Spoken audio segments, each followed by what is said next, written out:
Yeah, Yo, what's up, bro? what's good? How are you? Nothing. This joint already recording already.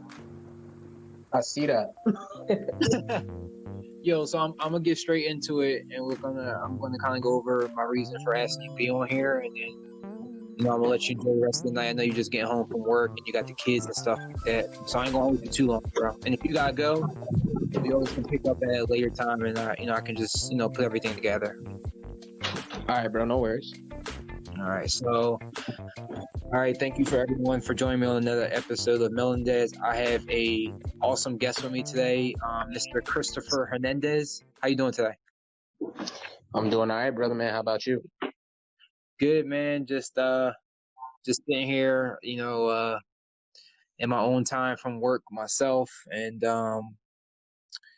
I know we've been trying to catch up. And the thing is, we always trying to catch up. I feel like. Oh, most definitely. I mean, it's hard. You know how it is. You get caught up in your own life, the regular day-to-day routine. Sometimes it's hard to keep up with your friends and family as much as you like to. But I'm Right. big on, the people that respect it and the people that move the same way. When y'all do link up or y'all do have that chance to talk and catch up, it's like nothing ever. That's the best kind of vibe there is. I mean, yeah, that's kind of what I've been living. I feel like that rubbed off from you to me because I feel like that's just how we've always been, like, especially just to kind of, all right, just to my audience, to give a kind of a background who this man is to me. Chris is somebody I met working at T-Mobile, and I transferred to his store, and off the bat I just knew that this was somebody that was going to be my bro for life. And I feel like we all always like the same stuff. If it's not anime, if it's video games, if it's our love for our family. Well, no, when I met you, you didn't have no kids yet. Nope. Nope. You had the kids. I didn't have it yet. Yeah, I was still had in the college. Yep. Yeah, you was at Temple. Yep. I was at Temple. And what made me well, I know you had said to me, Julian, like, when I'm gonna be on, I'm a little upset. I just told you, I was like, bro, I'm waiting for the right type of season to add to the mix. And I feel like it's a perfect time. I'm getting ready to put out this season 2 of the series, and of course, I knew that when this season hit, that I was going to have you on here because there's so many things that we talk about, through our own experiences in life that, I feel like it's other men like us that are going through the same stuff, 100%. Yeah, and it's everybody has to feel comfortable with having these type of relationships with other men, and knowing it's okay to tell another guy that you love him. Doesn't make you any type of sissy or anything. It actually, for me, it reassures me that I always don't need the love of a woman to make me feel whole. When I hear I love you, like when you say it to me or I say it to you, I know where it's coming from. I know, and I know where it's gonna go. Right. I think that's something that a lot of people need. It's okay to be strong and it's okay to be, a lone wolf. It's okay to, keep a lot of things to yourself. But every so often you need, some kind of support, and for men, you see a lot more about it lately on social media, but I feel like it's just been becoming more of a thing this year is our mental health. And I've had a lot of friends, and me, I went through my own stage of depression myself, but it's very good to have somebody that's in your corner that even if you don't need them to talk, you just need them to listen. Sometimes that's the best kind of help you can give somebody, is just be there to listen. You don't really have to say much. Just let that person vent. Try and understand where they're coming from before you respond. I say this a lot in my life whether it be my professional or personal life, there is a difference between listening to understand and listening to respond. And I think that a lot of people need to learn the difference between the two, not it to be, any kind of way about it, but just it'll help you through your life, whether that be your personal life, your professional life. Once you learn to just sit back and actually listen without the, not listening, waiting to have a rebuttal or waiting for you to be able to say what you want to say. Just actually listen, because a lot of times we might think we know where a person's going with their conversation or their talk track, and they might go a completely different way within the next couple words. Another key thing there is, if it's a face-to-face kind of interaction, read their body language. See, what they're really saying with their body versus what they're really saying, what's coming out of their mouth. You know what I mean? Because a lot of times you can take that a different way as well. So I think it's good for us as men to have somebody that's just on our same wavelength, or just have somebody in our corner to just be like, yo, I need you today. Like, are you free? I want to vent to you about something. Or even you, before you were about to start this podcast, when you ran it by me, the idea like, yo, this is what I want to do. I feel like I need to do this for myself. I feel like I need to do this for the culture. Like, it was something you felt strongly. And I was just like, hey, what do you need me to do? How can I help? When do you want to start it? How are you going to do it? You know what I mean? Like, you need that positive reinforcement. And no matter what you're looking to do, obviously within reason, I'm not going to be positive if you tell me you're about to go do something crazy, but within reason. So I definitely appreciate you having me on. And yeah, I just wanted to shed that light. I agree with everything you were saying. So I think it's definitely a strong point to have, brothers, but really treat them as such. Yeah. Yeah, I feel like it's very important. I remember when I first was going to start this, and I was, unsure and scared, and I really hit up. I mean, I talked to a lot of people, but I feel like, I don't know, it's just the way when we do talk, it's something about your voice and your tone that reassures me on whatever I'm saying, or if it doesn't, it kind of points me in the right direction.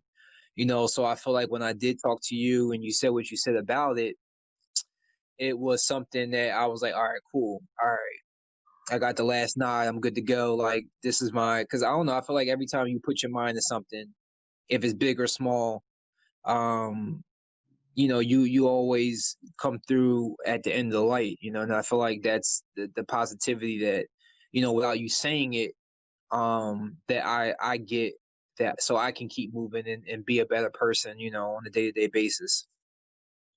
I appreciate that. I mean, I appreciate that you're comfortable enough and you value my advice or my opinion before you make decisions in your own life. I mean, that speaks volumes for our relationship. I think a lot of times, something I also try and tell people is like, when somebody comes to you with an idea of a future endeavor, something what they want to do, doesn't matter if you agree with it or not. Doesn't matter if it's something you wouldn't do yourself, or maybe, it sounds a little bit like far-fetched to you, the idea. If you see they're being passionate about it, they're coming to you like, hey, I have this concept, I have this idea, this is what I want to do. The phrase you should never say to that person is, are you sure that's what you want to do? Because when you say that to somebody, it comes off in such a negative way that even if you're saying it out of the kindness and like the generosity of your heart, like you're just like, are you sure? To that person, it comes off like you don't agree, or like, you know what I mean? Like it's a negative thing. And you don't ever want to be that person, because even if you don't fully agree with the way that somebody's presenting their idea or information to you, or the final outcome of it, hey, listen, we're not here to tear each other down. If they came to you, they came to you for a purpose. Build them up, and if it doesn't work out for them for whatever issues you were thinking about when they brought it to your attention, that's okay. You be there when it doesn't work out. God forbid it doesn't work out. You know what I mean? And you help them through that stage in their life too, in that situation. So I just think that's something like it resonates big with me. I could share a personal story with you with that.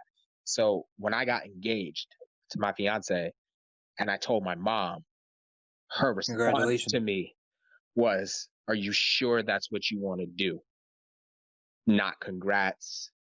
Not, oh, okay. Not, I'm happy for you. Like in the moment, her being my mother, obviously, she said now we spoke about it. I let her know where I was coming from.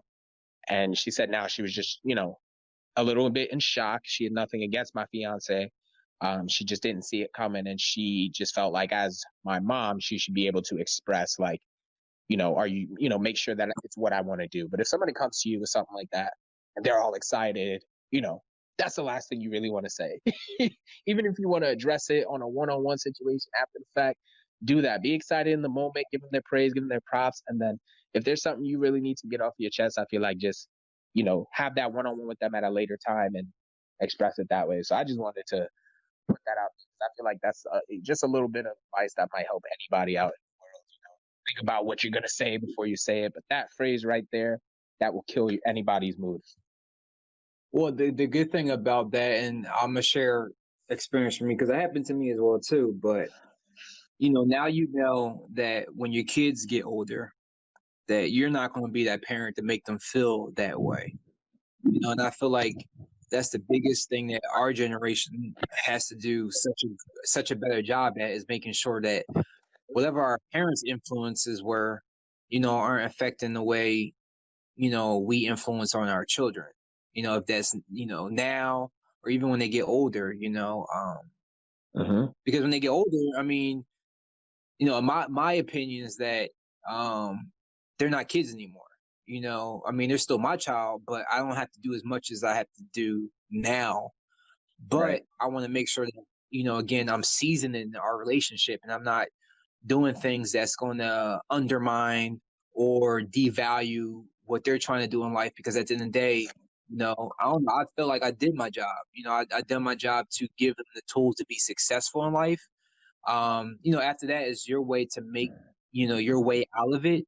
And, of course, we're always going to be there to guide you. But now where I have to do 100% of everything, that's not what it is anymore. And I feel like when kids get a certain age, parents start forgetting about them, Right.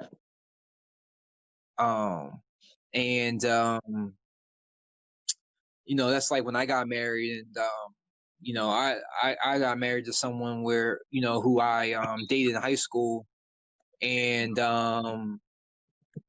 we started dating again, let's just say November, December, and then we got married that following March, and I could see the look on my parents' face. Not my mom. My mom was happy, but I could see the look on my dad, my stepmom parents. I mean, on their faces, and it was disheartening because then it didn't make me feel like I can't really have my relationship around y'all. You get what I'm saying? Right. Like you can't be happy. Like you went into it expecting them to be excited for you, and they kind of were just like, oh. I mean, I feel like that's the least you could do for your kids is be happy for them. Be their fan. If they come to you with something that's showing like, that they're excited about something, if it's big or small, you don't want to undermine them, because then that could be their dream, and every time something happens, then they're thinking about how your face looked or how your response was, like you just said to me. Absolutely. And I agree with that 100% because growing up, like I have one of my family members who's very successful, and that's great for him. But it kind of was like when I was, in my preteen stages and even like in my teenage stages going through high school, trying to figure out what exactly do I want to do after school? What do I want to go to college for if that was the route that I chose? One of my family members that I looked up to because of his own success, it actually came to backfire a little bit because it came to be one of those things where if it wasn't something that he would do, then it was wrong.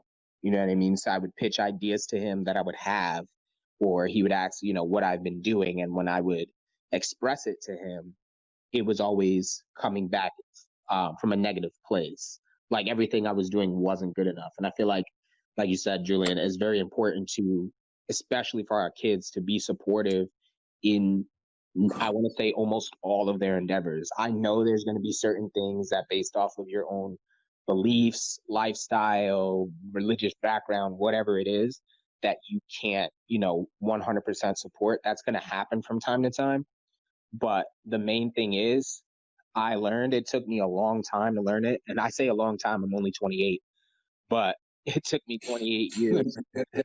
And I learned in the past, I want to say 5 years, the most important thing is to be happy. And I'm not even saying that to be cliche.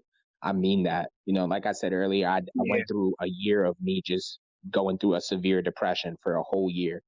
And I remember you telling me. yeah, like today, the person that I am today, I can actually speak on it.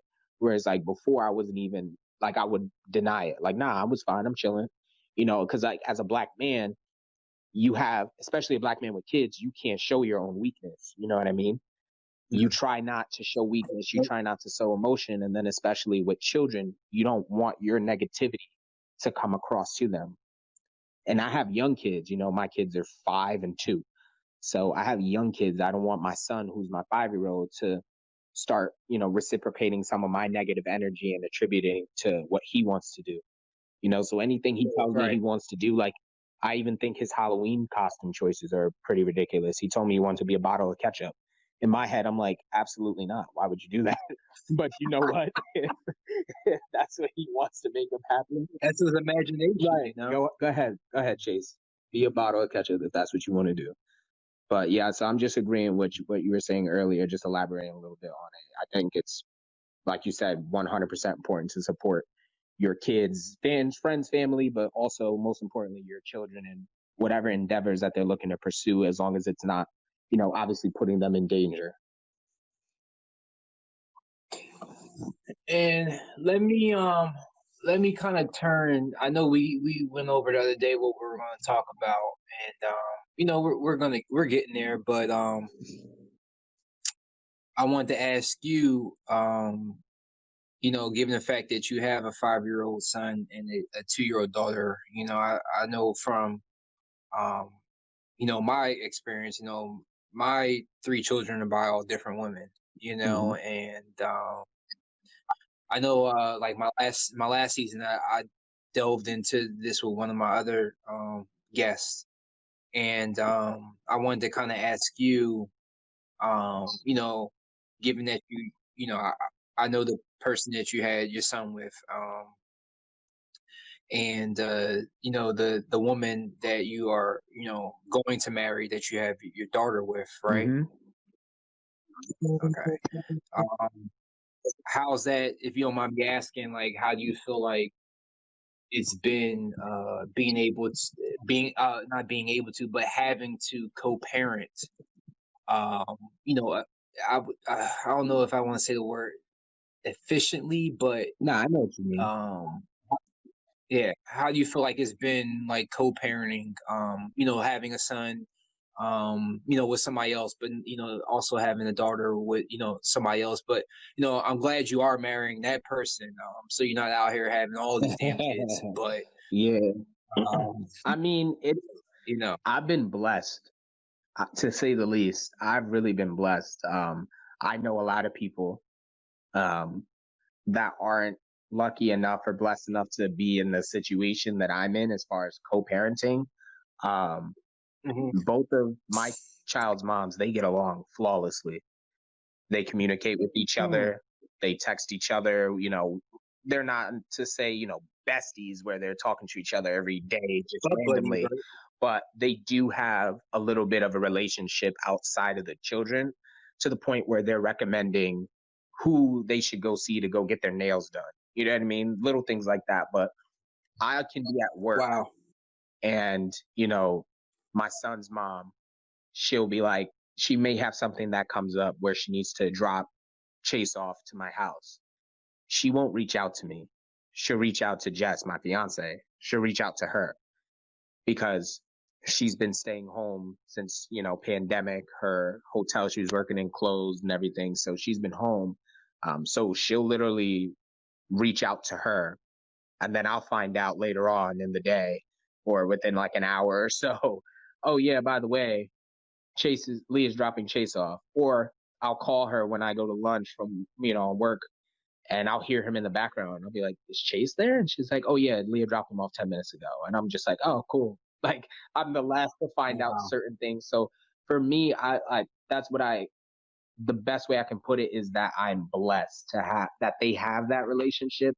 It didn't That's why always, you're so damn yeah, happy. it didn't start there. It didn't always start there. It was Yeah. definitely rocky at first. Year one, it was a little bit more difficult for my daughter's mom, for my fiance Jess, just because at the time we didn't have Giselle. So Chase at this point was 2 years old, between 1 and 2 years old, and seeing it was probably fresh and new and right, everything, she right? never dated a guy that had a child before. I was the first one, so she was learning how to adapt to that change, and it took her a while, to get comfortable with the idea of me still having a relationship with my son's mom, just because, and I made it very clear to her from the beginning of the relationship, like, my son is the most important person to me, not taking anything away from you, but he comes first, before me, before Right. you, and before his mom.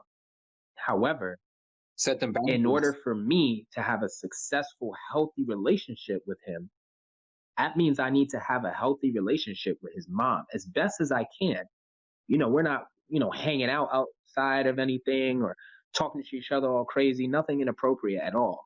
It was all, anytime we spoke, it was always, about him. And then every once in a while, just cordially, like, oh, how's your mom doing? I spent, Leah. So I spent 4.5 years with her. My entire, college, fresh out of high school, college career, I spent with her. So, we still checked in with each other from time to time just to see how each other was doing. So definitely in the beginning, it was a adjustment period for her. Like I said, never having dealt with that situation before, and not really, at the time, they weren't on good terms, to say the least. Neither one of them Of liked each course. other, of course. But Of course. after, it took Right. Leah to see the love and the, how Jess was with her son, for her to be like, yo, you know what? Let me be the big person too here. Chris is comfortable enough to leave him with her, and she's taking care of him. She's going out of her way to do things for him, X, Y, and Z. What am I really giving her a hard time over? And it takes some adulting, and it takes some growing up and some self-reflection to come back. And, it's hard to self-reflect. How do you know there's a problem with you if no one brings it to your attention? Right. That's a very hard thing to do, but she was able to do it. So kudos to her. And yeah, literally her and Jess, I mean, like I said, Chase is 5, he'll be 6 next month. And there haven't been, not, of course, there's little things that we probably all do that annoy each other here and there. I'm not saying it's all happy go lucky, but I don't have any kind of crazy drama going on. Everybody's cool. She's had boyfriends since then, obviously, and we've met, and my only thing with that is I just reciprocate the same energy. I trust you enough to know that if you're bringing this dude around my son, that you're vetting him, that you trust him enough to be around him. And because I trust you, I'm going to give him the benefit of the doubt until you can't anymore. And I just feel like that. But like I said, those things take time. So, Right. again, in a nutshell, I'm definitely blessed to be in the situation that I'm in. I know not a lot of people, unfortunately aren't able to do the same thing, just because there's so many, so much pettiness involved with children. And, you know, as a black man, it's always expected that you're not going to be there, or you're not going to provide, or you're not going to do this. And I wasn't raised like that. Right. You weren't raised like that. Clearly, like, that's not what we're about. And it sucks Yeah. for some of my brothers that really have to go through the struggle to really just be the father that they want to be for their children. Yeah, and to piggyback everything out, everything that you're saying, it's I'm really happy for um you and your kids, because the only people that are really gonna hurt is them. So when you have a bunch of people who want to be adults and want to do the things that help out, let's help out Chris. We don't need him. Let's do this ourselves. God forbid Chris goes out. Something happens to him. You leave this earth. You gotta make they still be cordial, so that both of your kids are growing up together, and they know who their siblings are, and it's just how it should be, man. It really should. It's just how it should be. Yeah, and it's great because I get to see my kids all the time, um, and for the record, like, just for the people that are tuning in or will be tuning in, I'm not on any kind of child support or anything like that for either of my kids. And the reason for that is because, like I said, with my son's mom, we were together for so long, she knew the kind of person that I was, regardless of what happened between her and I. There was never a time that she could say, I need this, or Chase needs this. And if there was a time where she like, okay, maybe he needs new shoes, or, you know what I mean? It was never a question about, okay, well, I'll get it when I can. Nah, that was the first thing on my priority list. Right. And it just became so comfortable and so regular that it was just like the only thing I really paid for, that I would essentially send her money for, would be his daycare. When he was in daycare, the daycare was literally $300 a month for both of us because he was only going part-time. So, I mean, $600 a month. I'm sorry, $600 a month. So I'm giving her $300 a month on time without her asking. And I think that's a big thing. I feel like, a lot of misconception comes in, not the fact that we will do, it's especially with moms, they're very proactive, most moms, so it's like she doesn't want to have to ask me for something that I should be giving up freely because it's my child, it's my responsibility. And I think that, starting off with that relationship and just her seeing it transcend every year, there's never an issue. Anything he needs, she got it, he got it. And my son's with me minimum 3 days a week, minimally. We alternate weekends, so sometimes I have him 5 days straight. You know what I mean? So I'm always in the picture. I'm always around when it's necessary, and I always provide. So I'm lucky enough that I don't have any kind of court orders or going through anything legal wise. But yeah, man, it's cool because my kids are, they love each other. They're best friends. They're always playing. My daughter, she looks up to him, and it's kind of cool to see, like, and I know you've seen it with your boys. You get to see how the older one just kind of takes on that big brother role, and just like kind of looks out for the younger child without you really needing to say that to them or express that to them. Like, hey, you need to look out for him or you need to look out for her. He just kind of does it. And that's always a great feeling, is just see your kids interact with each other. And yeah, man, it's great. It is, it's listen, the more power to you, man, because child support is one of those things I don't wish on my worst enemy. That's probably up there with COVID. COVID and child support. I wouldn't wish those two things on anybody I disliked ever in life. But that just speaks volumes to the type of person that you are and the type of boundaries and just sticking up for yourself. I feel like the biggest issue and mistake I made was trying to be everybody's friend, and not sticking up for myself when I really needed it to. Because of course, by the time when you're tired of this shit and you're ready to speak up for yourself, then that's when, oh, you're just doing this because you're with this person. Oh, you're just doing this because you're trying to get back at me. This is not going to help the kids. And then my reason is not because I'm with somebody, but it's because I can't afford to pay child support. But I want to do more for my children, other than what I'm already doing. But I can't because I'm paying you the money to do those things that you told me that you need to do, that you couldn't do. Right. So it's one of those things where it's a gray area, and I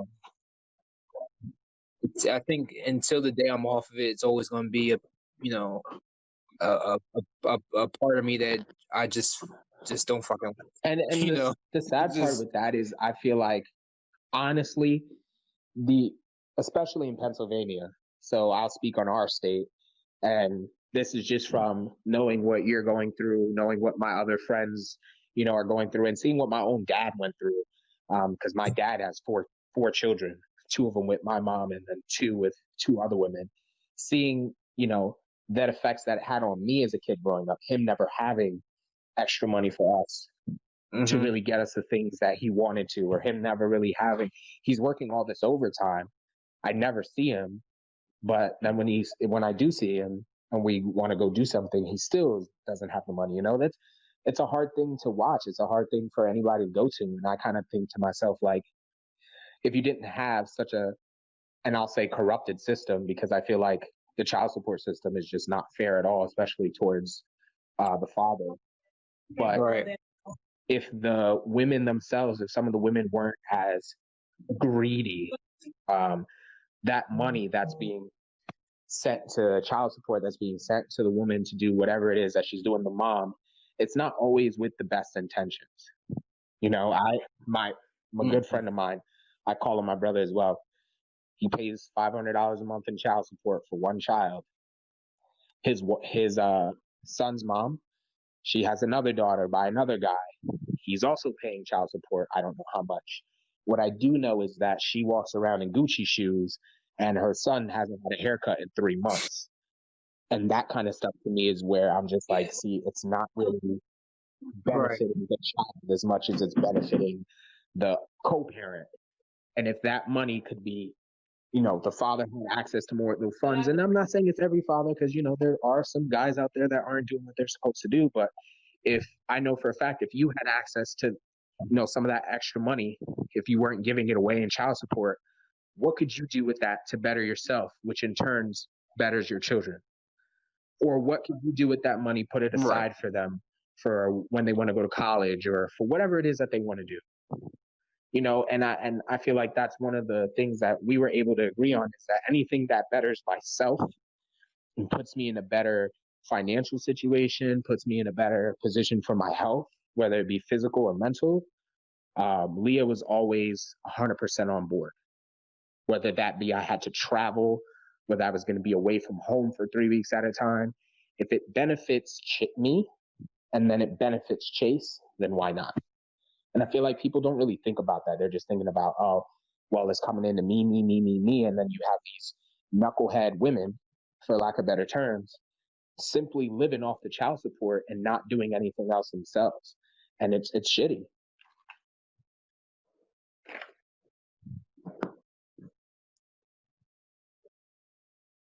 Right. And that's, yeah, it's very, very, very important, man. And it's crazy because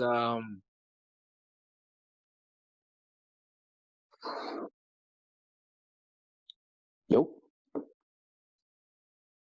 yeah, and right over there? I was listening to the conversation my wife was having upstairs to make sure she wasn't talking shit about me. I'm like, you watching the game or something over there, bro? You got zoned. No, man, I'm stuck in my dungeon in the basement, and yeah, no game. I was going to watch wrestling, but I was waiting. I was patiently waiting for you to give me a call, so but yeah. And I know we were talking, and you had posted the other day about a picture, because right now you still are in the I'm in Poconos, right? Scranton, Pennsylvania. So it's about 30 minutes from the Poconos, but yeah, pretty much same thing. Yeah, pretty much. I know when I went there for your baby shower, there was no damn service. There's service where I'm at now. Oh, but yeah, it's more city-like over here. Okay. So you had posted a picture, and it was a picture like one side said Biden, the other said like Trump.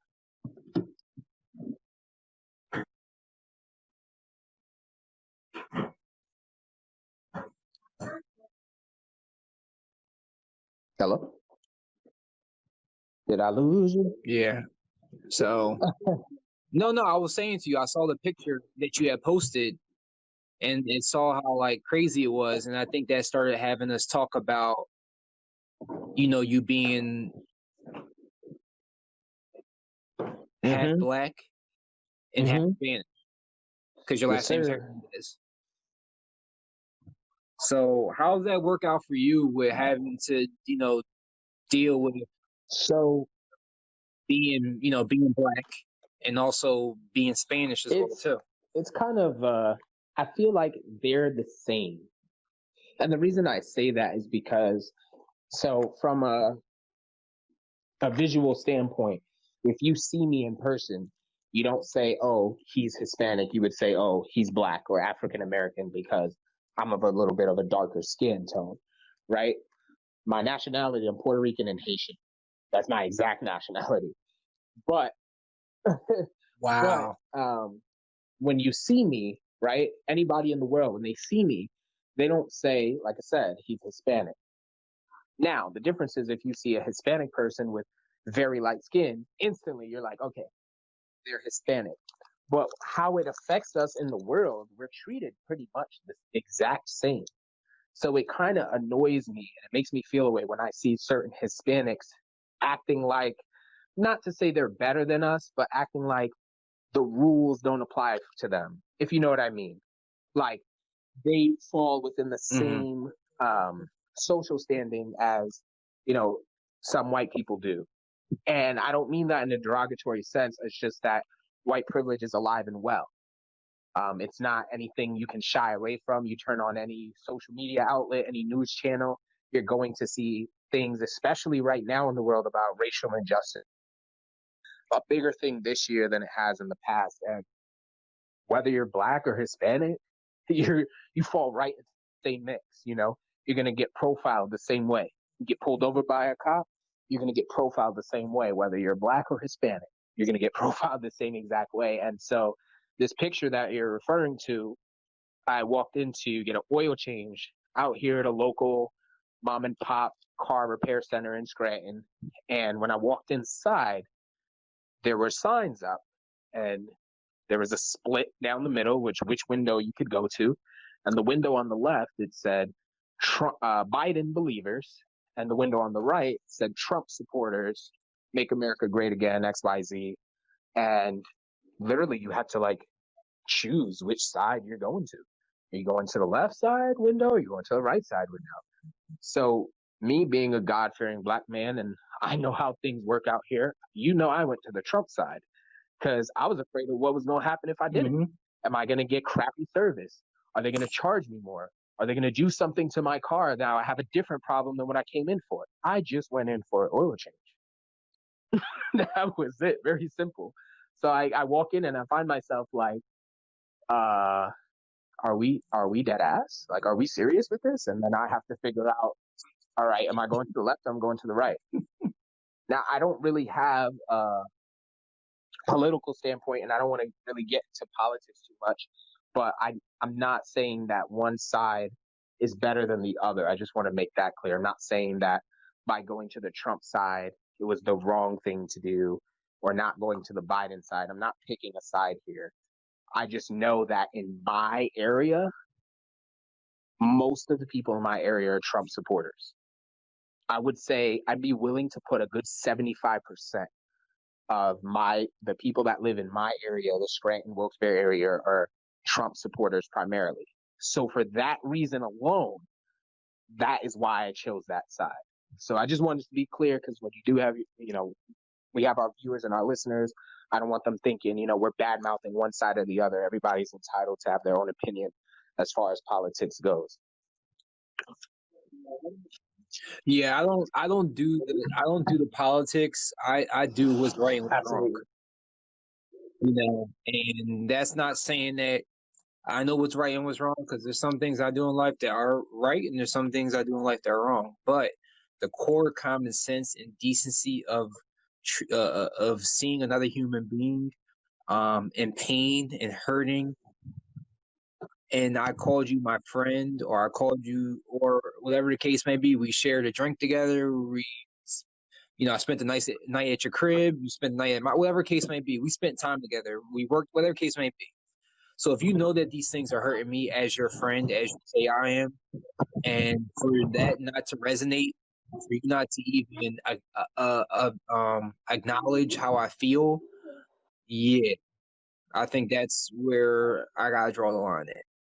And so um I think that's what me and you were talking about the other day. Like, look, I'm not pro Trump. I'm not pro Biden.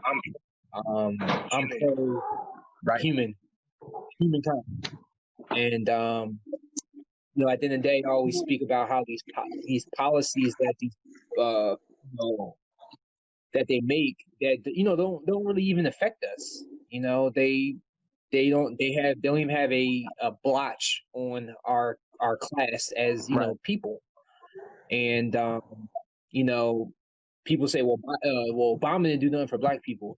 Yeah, but I know when that motherfucker went up on stage or spoke, he spoke as a Right. human being.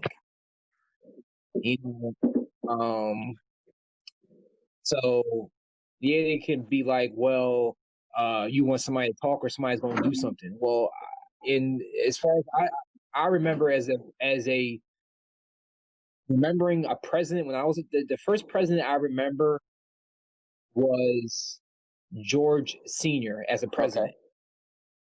From George Sr. to Bill Clinton to George, the Bush Jr. to Obama, I haven't seen anything except for like prison reform acts and shit that black people are. But they were Republicans, they were Democrats. It didn't matter, So why am I looking at a class,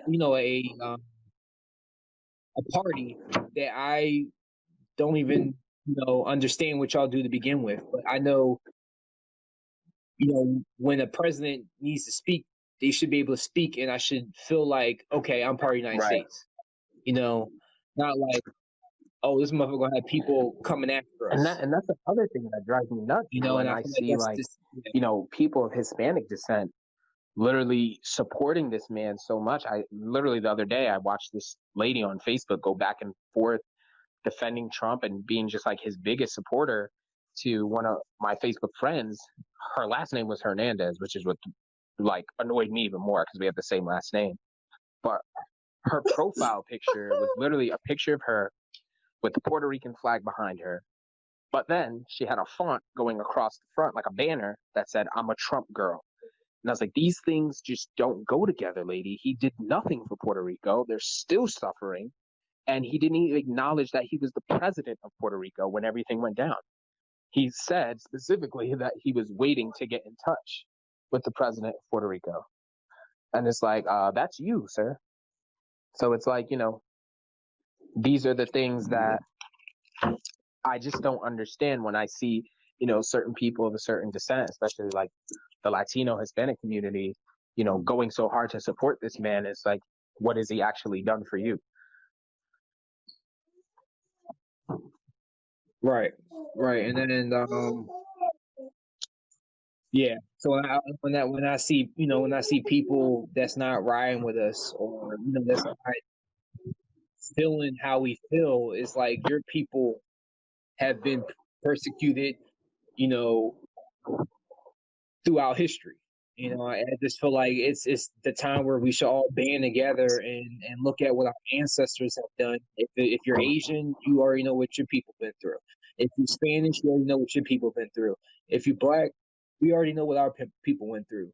And it's like, why are we going against what they went through instead of taking that and running with it? And I don't know what it is. I don't know why, but it's good to know that I know people who are human, and they understand what it is to feel. Right.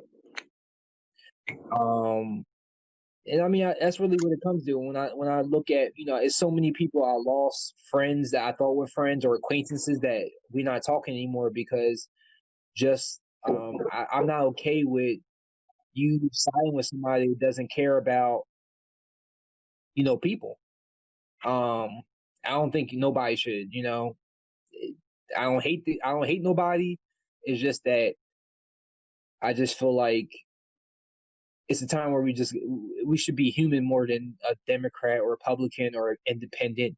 It should just be what's right and what's right was right and what's wrong was wrong. And until that time happens, man, we're always going to be looking at the the elephant in the room. Yep. It's definitely something that I feel like people just aren't comfortable addressing. But it's more and more, you tell every day that as a society, I don't want to say things are changing, but people are being more vocal. Like Will Smith said it the best, it's not getting worse, it's being filmed. We have access to more technology. Yep. Everybody has a smartphone. Everybody has a camera on their person at will, ready to record, these events and these things that happen on a day-to-day basis that have been going on for years. But we didn't really have the technology or the means at the time to make it as widespread and make it as much of an issue as it is now. I mean, if you look, what? Right. And I could be a little uneducated on this, but if you look, 5 to 10 years ago, it wasn't as widely accepted to be a gay person as it is now. They can get married in a lot of states. Not at all. You know what I mean? They have rights just like everybody else, which they should have the entire time. I 100% support it.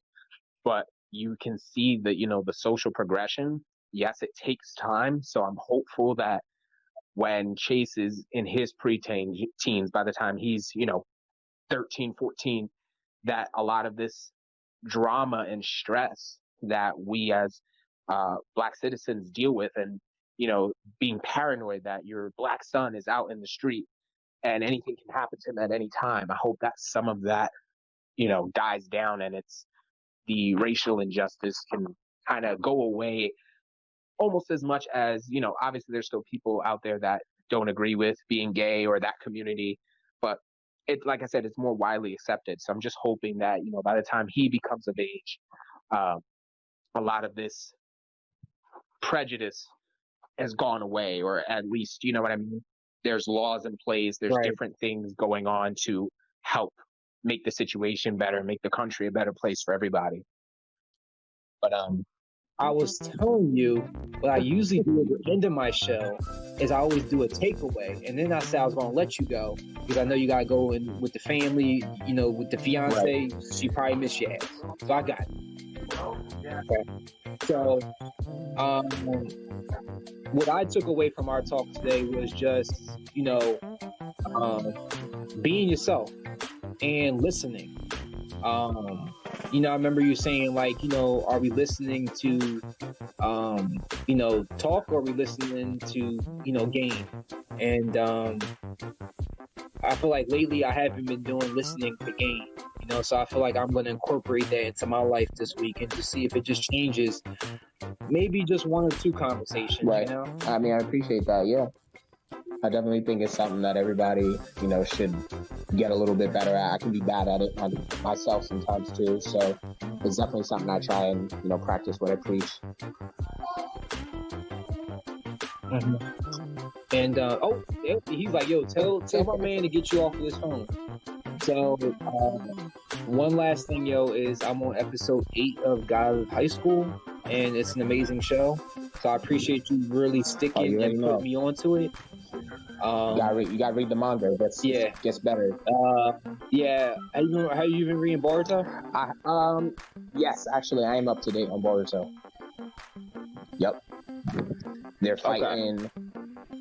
But the real Jigen, I forget his name again, but the actual Jigen. Boruto using his car. So I'll text you. All right, brother. I'll talk to you. All right. Well, yep. And all right. So to my viewers, it's been a pleasure. This has been another episode of Melanin Dads. Chris, take care of yourself, your beautiful family, man. I love you so much, and thanks for talking to me. Love you too, man. Be safe.